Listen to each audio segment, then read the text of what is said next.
Hi, I'm Dr. Jeremy Foote. I am an assistant professor at the Brian Lamb School of Communication at Purdue University. And I'm going to talk to you today. I got a series of a few videos around online community founders, who starts new communities, and why they do that. And so I'm going to, here, let me show my slides really quick. In this first video, I'm going to talk about why I think it's worth studying community founders, what that research can tell us. In the second video, I'm going to talk about what we know and go over a few papers that have been published recently about community founders.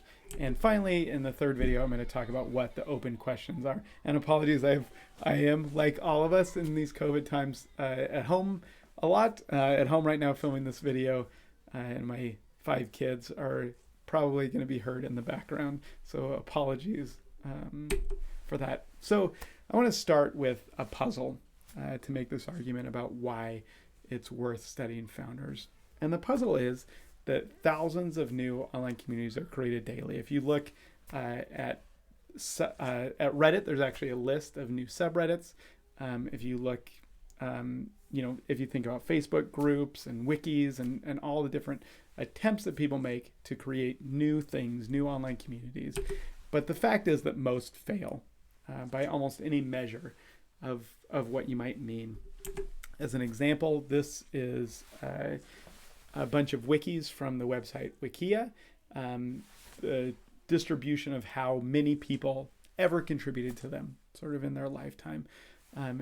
The bottom of it is a log scale, so you can see the vast majority had maybe fewer than 50 people ever contribute, and a few had thousands or tens of thousands.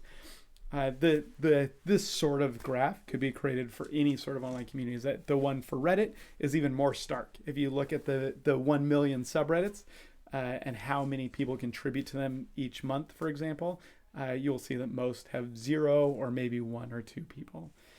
So if this is so bad, if it's so likely to fail, why do people do something? Why do they start something when they're so likely to fail? If you're going to, if only 1% of people, or in this case, 0.1% or 0.01% of people ever learn to swim, you wouldn't take swimming lessons, right? Why would someone do something when it's so likely that they won't succeed at it? So that's the first puzzle, and we'll get to that and get to some ways of addressing that, mostly in the next video. But I want to bring in a second related puzzle around founders and founding, and that is that there are many benefits of communities and belonging to online communities that the research shows that come from scale, from being a larger community. For example, there's more information. If you want to learn about how to fix your car, you want to go to a forum where there's lots of different people who might be able to help you with it, and lots of different resources you might be able to search. And so larger community is almost certainly going to give you more, at least, information, and typically better. Support. If we're looking for people who might understand us or support us, a community that's larger may have more, it's more likely to have people who are like us. And then related opportunities for social relationships. The more people there are, the more likely that you can find people who you can be in relationships with. So why would someone, again, if all of these scale with scale, get better with scale, why would someone create a new community with no people in it by definition, or join a small or a new community? Again, a puzzle. And so those are kind of 2 puzzles I'll leave you with, and that I want to address in the next video.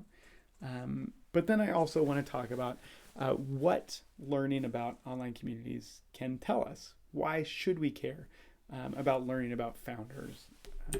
So the first is that there are these puzzles, right? That our understanding of the world, or at least a naive understanding, a simple understanding or belief about how people make decisions and how online communities work, leaves us with this confusion. And so if we can resolve that, that gives us insight into how people's brains and decision-making processes work, which as a scientist is sort of the thing I care most about.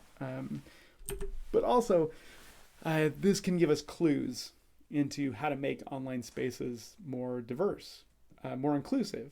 There's a danger that, for example, if founders are much more likely to be,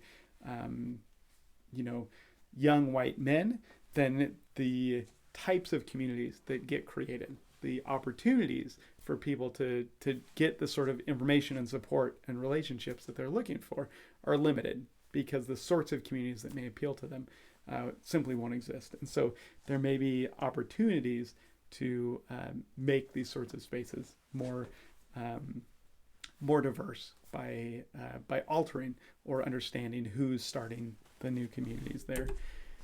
And then there's also opportunities for gaining lessons into, for these platforms, for instance, into supporting new communities.